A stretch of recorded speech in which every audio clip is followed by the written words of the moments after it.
What we've learned from discussions about simpler commands is that it's not the weakest precondition that's interesting, it's how we can use the weakest precondition to prove a command correct. So what we're going to do now is we're going to again discuss the if command, but now we're going to discuss how to determine if a code segment that includes an if command is correct. Let's have a look.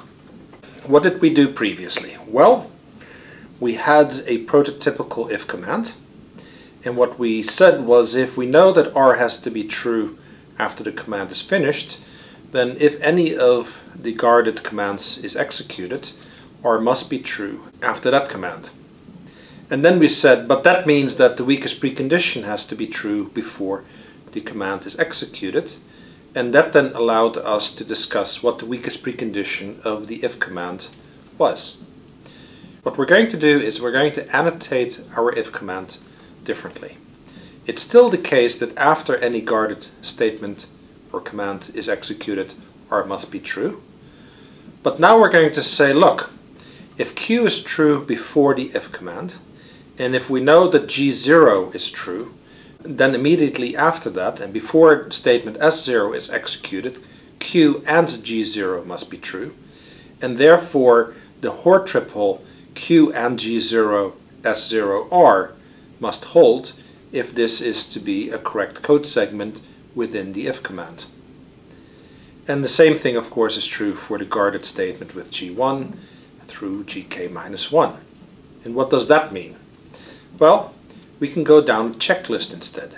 It has to be the case that Q implies that one of the guards is true. But then each of these Hoare triples must be true. The Hoare triple itself holds if and only if Q and G0 implies the weakest precondition of S0 leaving you in a state where R is true.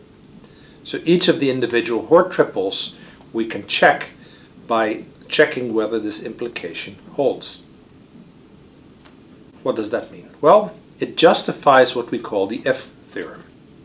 Consider here again our prototypical if command.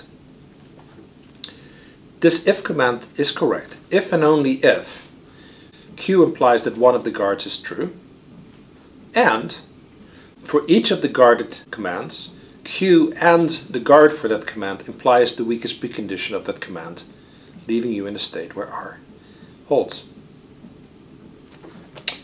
And that's known as the if theorem, and you can simply think of this as a checklist that you have to go through in order to check that a code segment that includes an if command holds.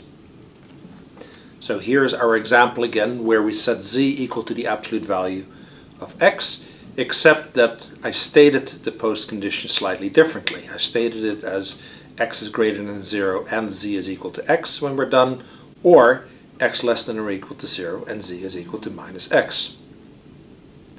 This is actually the way Maggie prefers stating the post condition for computing the absolute value. So let's have a look. What do we need to check?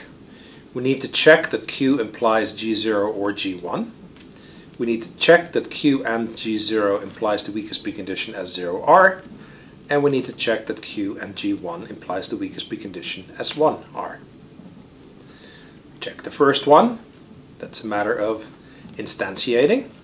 We can apply implication simplification to get rid of the true on the left of the implication, and then we can apply algebra to conclude that this is true. Now we look at Q and G0 having to imply the weakest precondition S0R. So we instantiate. Then we know how to compute the weakest precondition of simple assignment. That's a matter of inserting x for every occurrence of z. And you get this. And then it's a matter of working through this. What do we know? X equals x is true. And we also know that x equals minus x means that x has to be equal to 0. And then we could do and simplification to get rid of the and true.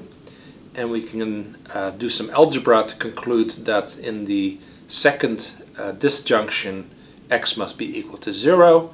And then we can apply weakening strengthening to conclude that the result is true. So obviously proving that Q and G1 implies the weakest precondition S1R follows very similarly.